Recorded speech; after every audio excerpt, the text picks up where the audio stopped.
Hi, I'm Olin Strauss and I'm a Senior Project Manager with Charles County Department of Public Works Utilities Division. And today I'd like to give the citizens of Charles County an update on our latest Mattawoman Wastewater Treatment Plant Flow Equalization Basin project. For this project, we've teamed up with American Contracting and Environmental Services, and right now we're about 33% of the way through construction. And we have a construction completion date of late winter, early spring of 2023. For this project, currently right behind me, we have the construction of the 11 million gallon flow equalization basin. And part of this, for this project, what we've done so far is we've cleared the site of vegetation, we've installed our erosion and sediment controls, and we have started excavation for the EQ basin.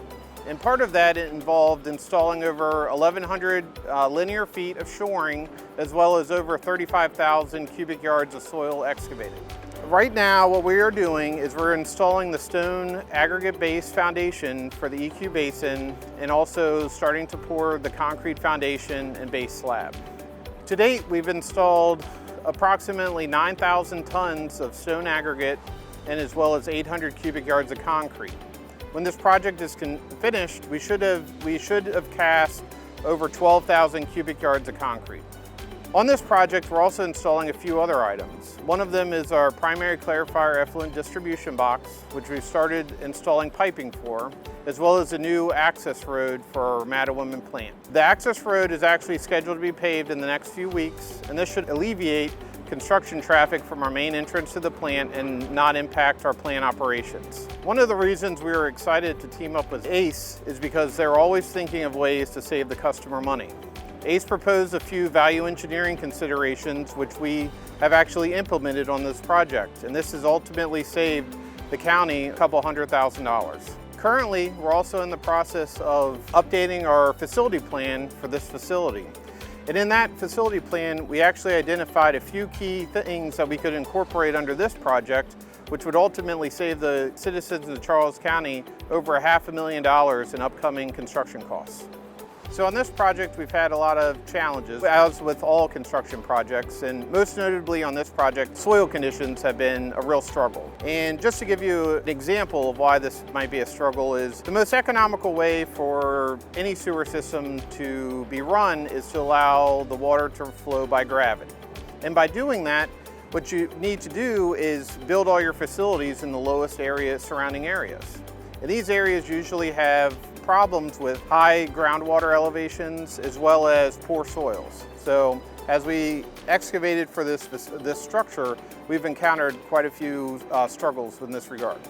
This project is one of the many projects the employees of Charles County are working on to protect the environment and to treat the local wastewater of Charles County.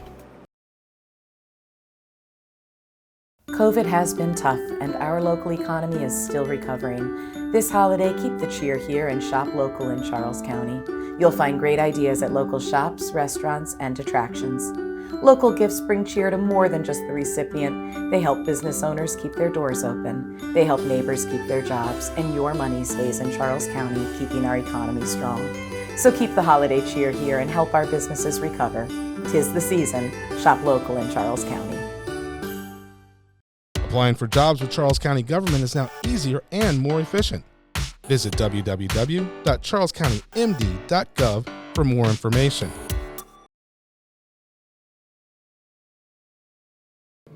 Hi, I'm Doria Fleischer, your Charles County Community Engagement Coordinator, and I'm here at the 2021 Community Resource Day for Charles County. It is windy, it is sunny, and it's a little bit chilly, but it is a wonderful day for us to be out and about supporting our residents. I had the opportunity to stand here with Corey Young, and Corey, it's a miracle that we got you to just stand still long enough to talk with us, yes? It sure is, yes. I know this is a really busy day for you. You're here in two different roles, right? Yes. Tell us about what you're doing here today.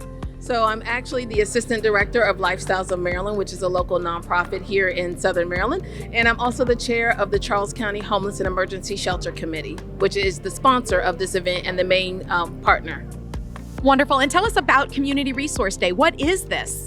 This is actually our 15th year of operating the Community Resource Day. This is a one-stop shop of services in our community. If you are in need of anything in our community, from food, clothing, transportation, housing, financial assistance, and even employment on this year, we are here to help serve you. There is more than 45 agencies here that provide services to our residents here in the county that are here to provide on-site services.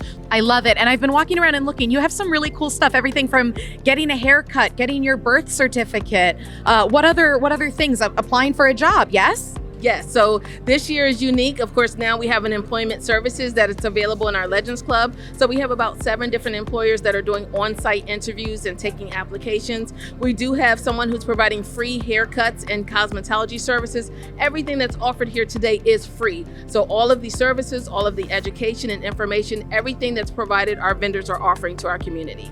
I love it. What an amazing day. I know, though, it only happens once a year. So if somebody isn't able to attend Community Resource Day but wants to utilize some of the services that you guys have put together, what's the best place for them to find that information? Where do they go? They can certainly contact Lifestyles of Maryland. We can be reached toll-free, 1-866-293-0623.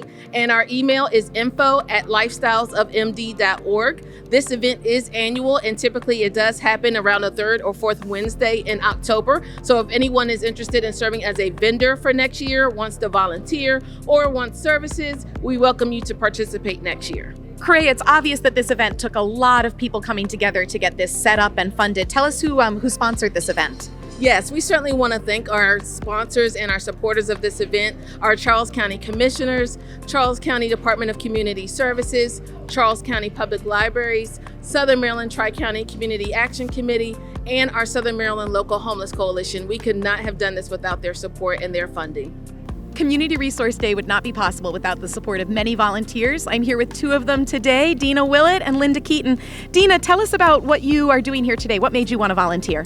Well, I actually work for the school system and I'm parent liaison for Dr. Brown Elementary School, and we were, sending out the flyers, and I just decided to come in and help and see what it's all about. Wonderful. And what are your jobs today? Right now, we are directing people in and making sure they have registered for everything, the raffle, and telling them where they can go for what they're looking for. Wonderful. Thank you. And Linda, you got specifically recruited by me. Yes, I appreciate you being here. It's good to be recruited by family, but also I worked for the school system. I'm a retired school teacher, so I'm always looking for ways to give back to the community. I love it. Thank you for being here today. It's always nice to be able to call on retired friends and say, are you free to help come and support the community? So thank you for doing it. Our pleasure. I'm here with Sandy Washington, Executive Director of Lifestyles of Maryland. Thank you for taking the time to talk with us, Ms. Washington. Thank you. Thank you for having us. So I assume that while this is such a huge amount of work for Lifestyles to help contribute to this event, there's also something beautiful about looking around and seeing all of these people here today. Yeah, it is. It's awesome.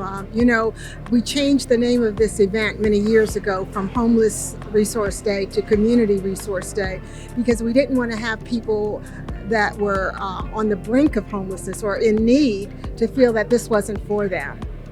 And I love how this works out because we want people to come through the door having a need, but leaving having that need met. And isn't that terrific? This is not an average information fair. This is about getting services to the people in a limited amount of time with all of the partners at the table being able to deliver. I love the efficiency of that, and I think it's amazing to see how many different agencies and vendors and groups came together. This is beautiful. So what is Lifestyles doing when Lifestyles isn't at events like this? Goodness. Providing the services, anything from homelessness, working with folks that are homeless to those that are at risk, to emergency financial assistance for rent. We from the cradle to the grave, and I truly mean from the cradle to the grave. I mean, we've helped people that are going into labor and then helping those that have to bury their loved ones, and many times those that are homeless go through the funeral process for their families as well. So yeah, cradle to the grave, that's what we do. we're so lucky in Charles County to have an organization like Lifestyles providing that support, so thank you. It's chilly here today, and I know winter is coming. With the winter season approaching, if our community members want to do something to help support residents who are experiencing homelessness or struggling with poverty, what can we do as residents to help support? You know, every person makes a difference in everything that someone's able to contribute, whether it is toiletries or blankets or coats or their time, from volunteering to, we have a tremendous need for staffing for residents. Once we open our shelters, they're 24/7. So, we need people to be able to support that and help those that are in need. That's our major thing right now is the staffing, which is really exciting because today we have a whole employment area. And I was telling one of the residents that are in line for services today looking for a job, I said, see me when you leave, because I want you to tell me that today you were employed. That's a wonderful story. I'm hoping a lot of people can walk out today saying, these are the things I got taken care of. I got a job. I got my needs met. That's wonderful. So if somebody wants to help support Lifestyles with time, with donations, they can go to the Lifestyles website is the best place to find you? Yes, that is it. Go to our website. There's a myriad of options there that I'm sure will fit the needs of the people. If you're out there and you're trying to say, what can I do? There's something for you. And I just want to say, our partners, I know Corey had mentioned our homeless coalition. It is comprised of so many people in our community, our public school system, our departments of social services. All of those partners come together, from EMTs to folks that are educating their children, are out making this happen each year. And they work all year long trying to serve a population. So we appreciate the partners. What an inspiration to be at Community Resource Day this October and seeing all of our community come together to make sure that our residents experiencing homelessness and struggling with poverty have the supports they need. While today has been an amazing day, and as it was described, a one-stop shop for needs to be met, please remember that these resources are available all year round. Thank you so much.